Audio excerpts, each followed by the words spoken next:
Hello and welcome to week 12 of Magic the Vlog. I'm Max. Me, I'm always Jake. And this week we don't actually have much to talk about.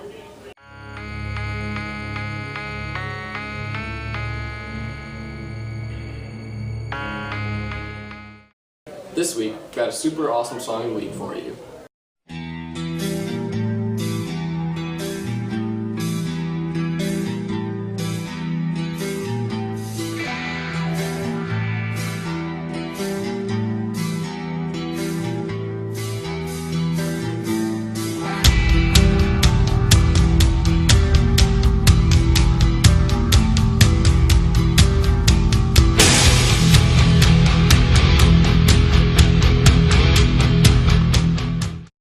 Ever struggle at rolling a dice? We got a tutorial for you guys. Welcome to Max's School of Dice Rolling. The first thing you want to do is grab some dice. Now this may seem obvious, but some people are quite bad at dice rolling. And now I've got some 10-sideds here and some 20s, just so we can work with the basics of each type of dice. Now you can see these are just spin downs from Fat Packs, and these are the 10-sideds. You can use these to roll out of 100. Right there I got a 46. It's just casual, like I wasn't even trying. That's why it was bad.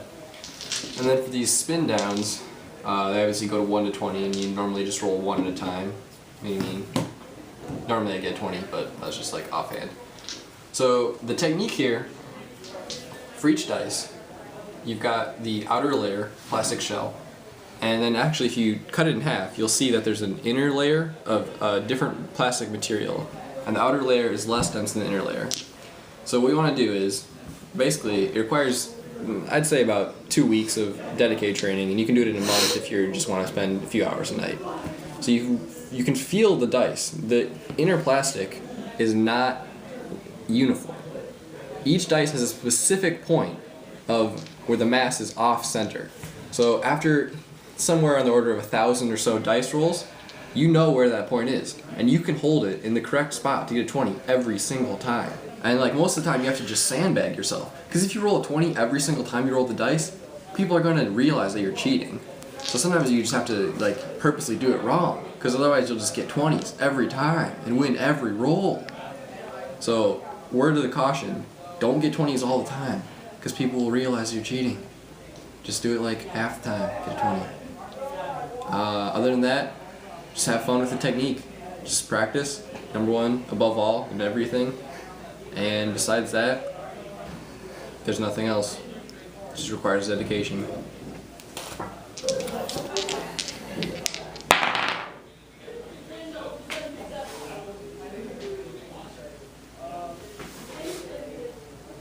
Roll to 20. In our next segment, we're going to have Jake talk to you about how he develops connections with cards based on flavor text. Hey guys, I'm talking to you about some of my favorite cards today. The cards that I'm holding in my hand, well, you can't see them, so I probably look really cool. These cards mean so much to me. These cards got me into Magic. Like, as you know, my greatest friend, Agriel. Agriel to me is Pikachu to Ash Ketchum.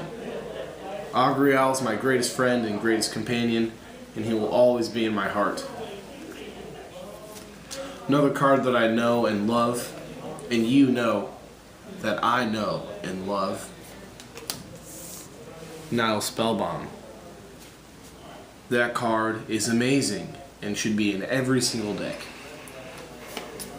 Here's a little bit of a curveball. This guy came out in M12 and is one of the better cards, I believe.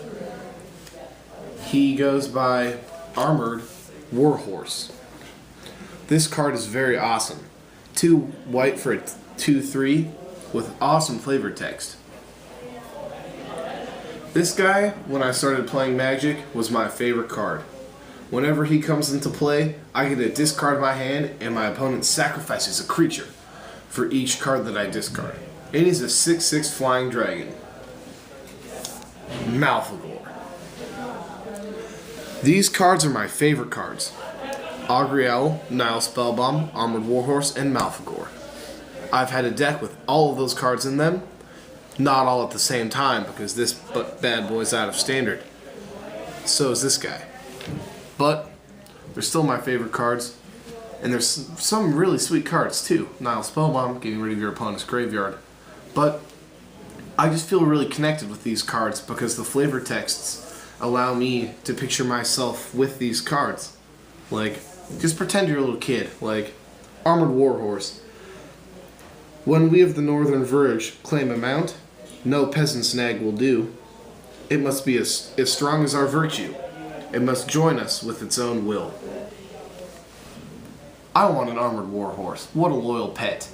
And a horse. This week we have a very critical Wizards product review for you guys. This is very exclusive, and I don't know if anyone else has any footage on this. And now for our exclusive product review. Remember 2 weeks ago at F&M when Wizards had the huge Halloween celebration and gave out deck boxes and M&Ms? I found this bag of M&Ms in my backpack and I'd forgotten about it until now, so we can do a product review about it.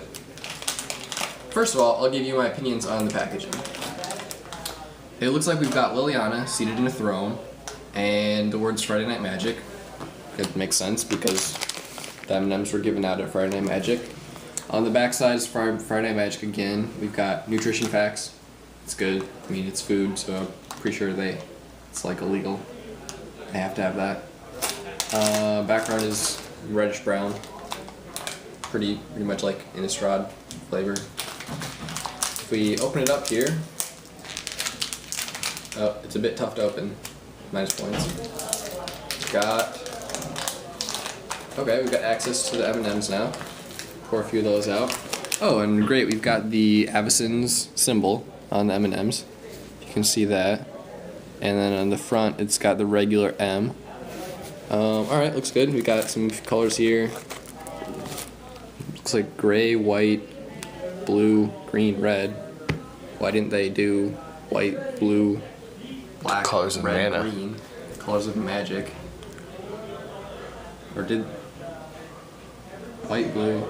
Oh, is that what the gray is supposed to be? Black? Gray might be black. And now, of course, it wouldn't be a true product review if we didn't do the taste test.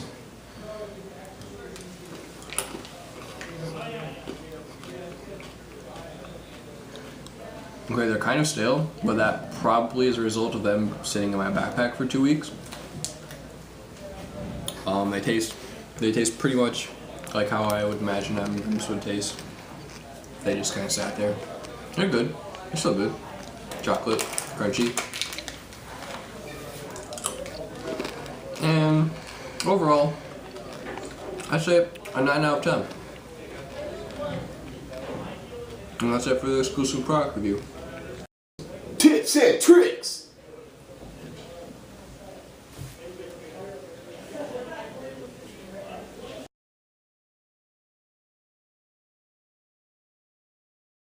Alright, well this episode's over now, so Spellbomb tap. See you guys.